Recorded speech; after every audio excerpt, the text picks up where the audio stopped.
Well, hello everyone and welcome back to another video. And on today's video I'm making a video that nobody really wants to make. As you've probably seen by the thumbnail, you'll know exactly what this video is probably about by now. And yes, my car, my Subaru, has actually been damaged. It's been hit by a lorry and the back of it's been smashed. So on top of all the issues I've had with the van, and now this has happened to the car, yeah, things are not feeling very positive at the moment, but I wanted to make this video purely because I was thinking about it, and I wasn't gonna make this video. I wasn't gonna do it because I didn't really want to bring, you know, like negativity to the channel and say, oh look what's happened to me and all that. Like, I'm not that kind of person. I didn't really want to. Well, I'm quite a private person, so I was just going to keep it to myself. But then I got thinking that my channel now has, as of recording this, I've got 2,179 subscribers, and that to me is massive. Because being, you know, only a small channel, I never dreamed that I'd even get past 1,000 subscribers. Back in the beginning, I don't know, I don't even think that would even be a thing. But I was thinking about it, and I thought that's 2,179 people who have decided to subscribe to my little channel to see what I'm doing, to watch my videos, and it's now like a little community.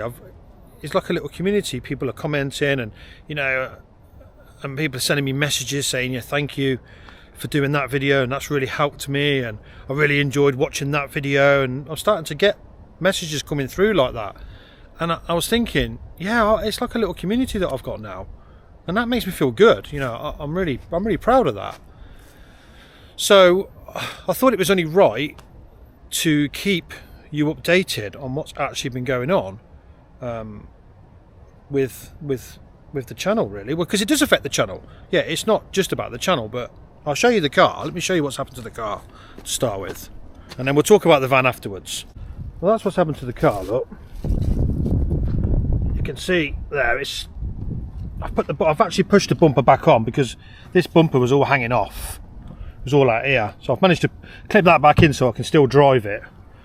As you can see, it's done my quarter panel, it's done my bumper, it's damaged my bumper, although that would paint again I think, but it is all scratched down here as well, and obviously my light's smashed.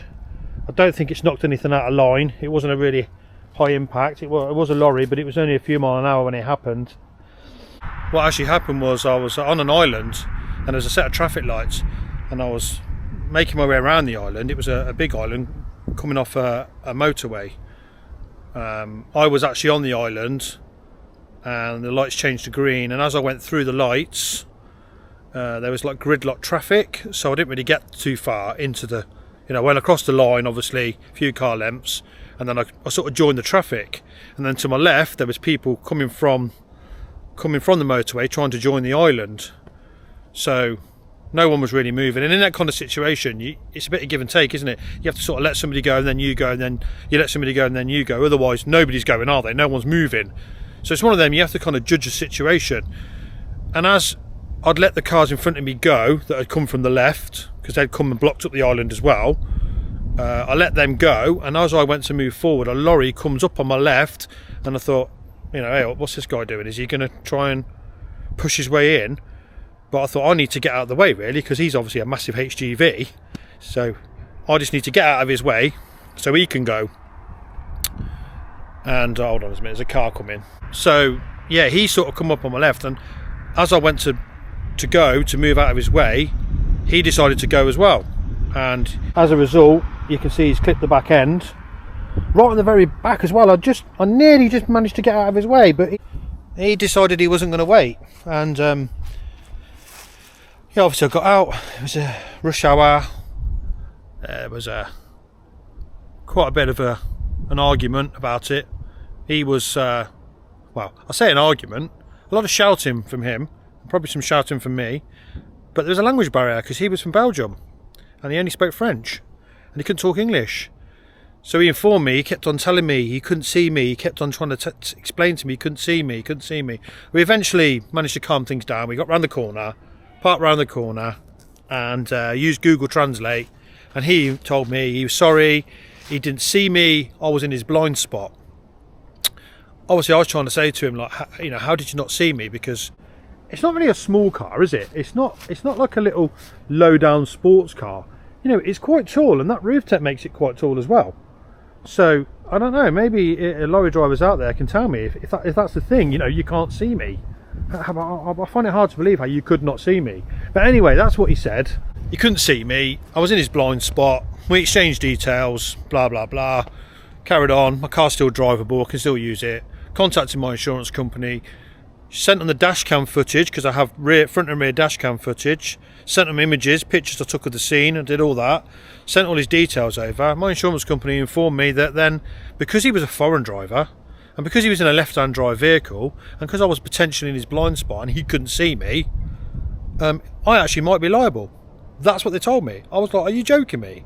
So you're telling me that because he couldn't see me, I'm possibly liable to actually... They said to me, you're probably going to have to claim to get your own car repaired, because it's going to be a long drawn out process to deal with this, because it's from another country. So that didn't make me feel great. So that's where we're at with that.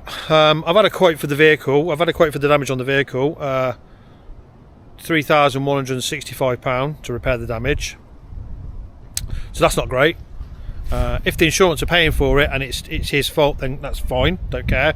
But if it's down to me, I don't even want to claim on my insurance, really, because I've done this before in the past when it's not been my fault, and it's been drawn out process, and my insurance premium's gone up and totally just killed my insurance. And it went on for like over a year before, and ended up paying a massive premium because there's a claim open on your insurance, and basically it just screws you, basically, to be honest. Your insurance is just goes through the roof, because in their eyes it's an open claim, so it could be your fault, so they treat it as if it's your fault. My renewal's up in like 2 months, so that's been stressful to have to worry about all that, the financial impact of it all. I could probably get my car repaired cheaper than £3,165, that's for sure. I know that. It's not that bad really when you look at it, to be honest. It just needs a light, and the bumper would paint again, and the quarter panel just needs pulling out and filling and painting. So I'll cross that bridge when I come to it, but let's get to the van, because things have definitely not been going my way for a long time now. It's not really been my year, to be honest, 2024. It's been a bit of a crappy year for me. The van. Right, what's been happening with the van? Well, the van, got the van back, as some of you may know. I'm about to assume everyone knows this. You might be here for the first time, so if you are, go back and watch some previous videos where you'll see I've done my Caddy van. I've done I'm starting a camper conversion on it. I've been doing all the insulation, DC to DC battery, carpeting it all, making it all nice as a winter camper. That was the whole idea. And then on the way back from my mates down in Devon, the cam belt failed after it was previously done. So there's a video about that, and there's also a video about the RSC recovery. You might want to go and watch that. They sort of get you up to speed if you've not already watched them. Anyway, to get to it, so I don't want to drag this video on too long. The mechanics in the end agreed to fix the van for me, but that took 5 months. That took 5 months to get to that stage of them actually getting the van fixed. So they did all the head, had another head fitted, because all the valves and everything were bent from the cam belt coming off, because it was a failed tensioner. And they did all that, and I got the van back, and I was so happy. It's like 5 months. I got it back, and I thought, right, I can actually use this for winter camping now. And I was really happy to get my van. I had it about a week. I was going to actually make a video to say, look, I've got my van back. You know, let's get a bed in it, and all the other little bits and bobs to finish it. And I was hoping to do some winter camps in it. And coolant light came on as I was pulling it off the drive. Checked the coolant was down, contacted mechanics. After a little bit back and forwards, because I had a feeling it was coming from the head, they've confirmed it. And yeah, the head gasket's leaking. The new head gasket that's been fitted, obviously, it's just been done. They're a bit, confused about what's gone on, how it's leaking. I don't think anyone really knows at this point. So they've now actually sent it to somebody else to do because they haven't got time to do it. And it's off the road again now, and I'm now waiting for that to be done. And there's been delays with that as well, and I'm not going to go into the delays, the reasons for the delays. I don't really want to air that on video, the reasons. But there's been more delays, and the van still hasn't got back to me. It's been weeks now since I've had it back and gone back to them. Christmas is around the corner, so yeah, I don't even know what's going to happen at this point, when I'm going to get it back. Obviously I will get it back, but it just throws it all into question. It's just threw everything into question. I feel a bit like a bit lost at the minute, like what am I doing sort of thing. Where's my channel going? What am I doing? Because yeah, I don't know, it's hard to explain. I don't think sometimes you know where your journey's going. Your journey just happens. You don't plan it. I mean, when I started this channel, I didn't start this channel to be a YouTuber. I didn't think, oh, I'm going to be a YouTuber. I didn't even think that. It didn't even enter my mind. The reason why I started this channel in the first place was simply because I was just doing trips and camping and hiking and walking and going out to nice places and just enjoying nature and that kind of thing, and travelling basically, and just doing things, just getting out and about. And I wanted to document it, not only for myself but for my kids and for my mum. My mum's 74, and yeah, I just wanted to share those journeys with people that couldn't be with me, like, because life's short, and I lost my dad 3 years ago, so that was challenging. Yeah, I'm finding that hard now. Right, compose yourself, Paul. As you can tell, I'm still finding it quite difficult to talk about that, about losing my dad. Will be 4 years, February 2025, so not long. It'll be 4 years, but it doesn't feel like 4 years. Anyone who's lost somebody close, you'll know what I mean. So yeah, that was one of the reasons why I wanted to start this channel, because I always wanted people to share things with me, and that's another reason why I called it Lone Wolf Explorer, because I'm always doing things on my own, and I thought, right, I just want to share my journeys with people, what I'm doing, and people that can't get out for various reasons.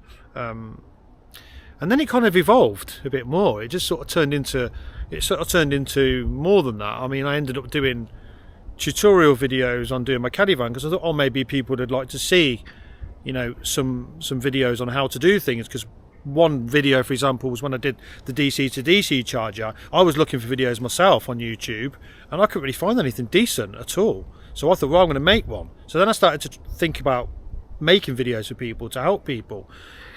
And then I'd go out and just do little cook-ups when I'd go out places, because I like to go for a walk and cook food, and I thought maybe people would like to see that. So my content's kind of like a bit varied, and I'm not sure if that's what people want or not. Originally, I just wanted to do journeys like I did when I did the Scotland trip, like overlanding. I just wanted to go overlanding. But anyone that's done overlanding or was attempting to do overlanding trips, you'll know how expensive they are and how difficult they are to do financially. It's not getting out there and doing it for me, it's just financial. It costs thousands to just go on a trip, but that's my dream, to go on big trips. I want to go on big trips, and I wanted to take this vehicle, I wanted to take this Subaru. That's why I built this, for overlanding trips. So if I can earn money from YouTube to do that, then that would be the dream, really. And that's kind of where things have gone now. I think my head's starting to sort of say, well, actually this could be a real thing now. I've got that many subscribers. I'm 80 watch hours away from being monetized. So if you want to put me on repeat, if you can stand to listen to me, I need to get another 80 hours of watch time, and it's a moving 365-day window. So as it's moving now, because I've gone over the year on my channel, any watch time from the previous year, like days before the 365 days, if you know what I mean, it's like a window that's moving now. I think that's how I interpret it. Some watch hours drop off from previous watch time from before. So hopefully I'm going to be monetized soon. I'd like to be monetized by Christmas. That's in my head. That's like the goal I've got in my head. Then that becomes something different. You get monetized and then you're potentially getting paid, aren't you, to YouTube? And I know it won't be a lot. It'll be probably pennies. I mean, I might be lucky if I earn $10 a month, but it's something, isn't it? It's a start, and that just gives you something to work towards. So that's kind of where I feel like I am, but I'm not sure where I'm going with the channel. As in, I'm not sure what content to bring. That's one of my issues that I'm having. I'm getting a little bit lost, I think. I'm doing caddy videos, for instance, and then I might do some build videos of this. I've done a few bits. They don't really do that well, but then the cooking videos do well. They do a lot better. But that's not what all my channel's about. I don't want it to just be me in the woods cooking. I want to go on journeys. So I kind of want to know, because from you, the subscriber, or the people watching this, what do you want to see? You know, drop it in the comments. What did you subscribe for? What do you want to see going forward? Because when I subscribe to people for different reasons. Sometimes I subscribe because I want to follow somebody on a certain adventure. Sometimes I might subscribe because I want to follow a build series that they're doing, because it's something I might be interested in at that point in time. Sometimes I just subscribe because I really like the person and I don't care what they're doing. I'll just subscribe to them no matter what they're doing. So please just let me know in the comments what you'd like to see going forward. Where would you like to see this channel go? Because I've got to make some decisions at some point in the future. I've obviously got to sort these vehicles out, and that's been a big negative. I can't really make the content that I want to make without the vehicles. I know I can still drive this, and again, you know, I showed you this damage because I thought if I do use my vehicle, you're going to see the damage on the back. Go, what's happened to that? And they're going to be asking me, so I thought I'd just come up front and just tell you what's going on. But I don't know how long this video is. I've probably been waffling for far too long. I don't talk that much in my videos. I like to just get on with it, but I feel like I've got a lot to get off my chest, a lot to talk about, and I just thought this is the place to do it, and hopefully you don't mind listening. So yeah, just let me know what you feel, let me know what you're thinking you'd like to see, and I'll take all that on board and hopefully get all these cars all sorted, and we'll go from there. But it's a bit disappointing having no van. That's because that was really designed in my mind to be a winter camping vehicle, because the Subaru's great, but as you can see there's not a lot of room in the back. You know, you haven't got much headroom in the back, so you can't really camp in the back of it. You can only sleep in it, so you have to do all your cooking and all your prep and everything outside. And here in the UK, as you can see, it's a bit damp. Look, it's not too bad today. Not too bad today. Got a nice view here by the canal. Look, I've got a canal boat up there, but you can see he's got his wood burner on. But you can see how damp the ground is, look. You see, that's the thing here in the UK. The winters are cold and damp and miserable. They're not really nice. I don't know what it's like in other places like Canada, for example. You know, if there's any Canadians watching, please let me know what your winters are like. But from what I see, when I see the winters in Canada on TV, on YouTube and stuff, obviously they're cold, snowy, icy, minus temperatures, but they look like they're dry. Look drier. You know what I mean? Like, when it's really cold, when it's like below minus, it tends to be crisp, doesn't it, and drier, and it doesn't feel as bad. But when it can be like 4 degrees here, but wet and cold, and it just feels like it's getting into your bones, and it's not nice. So not many people enjoy going out in this kind of weather. And I'll be, you know, I'll say it again, you know, I'm in the house. Sometimes I find it difficult. I find it difficult to drag myself out and go and do something. And then at that point, what are you doing? Are you going out to make a YouTube video and just for the channel? Or are you doing it because you enjoy it? You're not really doing it because you enjoy it at that point either, are you? And I want to enjoy what I'm doing. I want to do that. I don't want to start making videos just so I need to make a video, because I've been at that stage. 9 months into my journey, when I first started my channel, I did a video every week for 9 months, and I quickly went over 1,000 subscribers, and I was like, wow, this is amazing, I can't believe this. So it kind of spurred me on.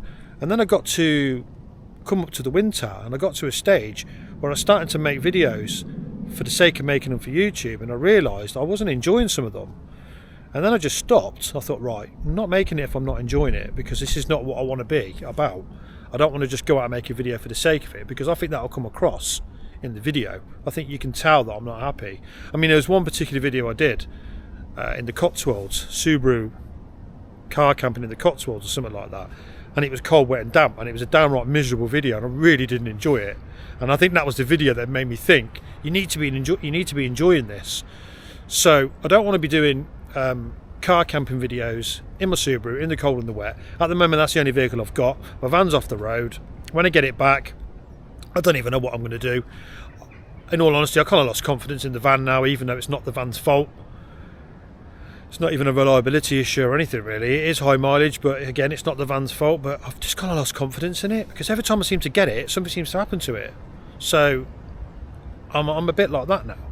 Do I sell it and buy something else? I think ideally I'd like something like a Mercedes Sprinter 4x4.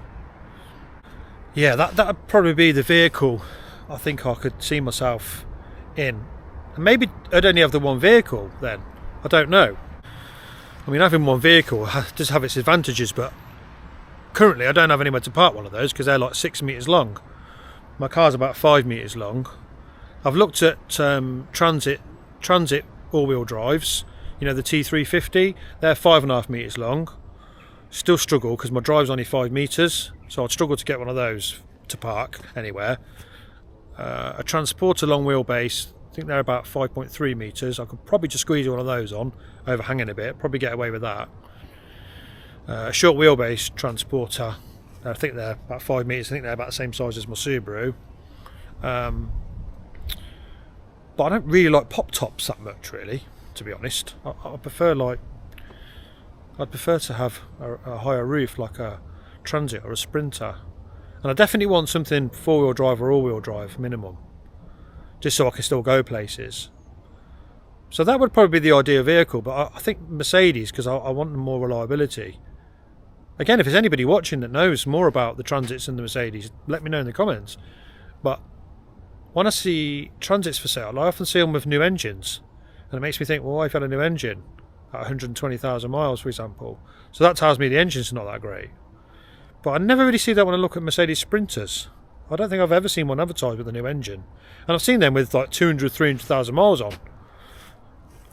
So you need something reliable, and that's the reason why I chose a Subaru, because I wanted something Japanese that I could trust and be reliable. And the Subaru was the only thing that was really in my budget. I would have liked a Toyota Land Cruiser, which would have been better because it's got more headroom in it, and I probably could have maybe camped in the back of it and maybe cooked in the back of it. I'm not sure because I've not got one, but couldn't really afford one of those. I just couldn't get one. I wanted a newer vehicle, a more modern vehicle. I didn't really want to get a really old one with high mileage.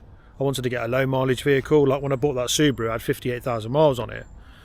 So I wanted something that was all-wheel drive, comfortable, nice to drive, ULEZ compliant, Japanese, low mileage, reliable. That's why I ended up buying the Subaru. But as I've already said, it's not great for winter camps. So yeah, that's where we are, I think. But there we are anyway, guys. So I'm going to get off now because this video's probably gone on for ages. And I'm going to go home. I'm going to go and have a cup of tea and a mince pie. Probably wrap some presents, or I might watch a Christmas movie. I don't know yet. But I just want to say thanks for watching, and I just want to say thanks to all my subscribers and everybody that's helped me on this journey, because without you guys I wouldn't be where I am today. So let me know what you want to see. Let me know what you want to see next on the channel, and then we'll see if we can make it happen. Thanks for watching. Bye.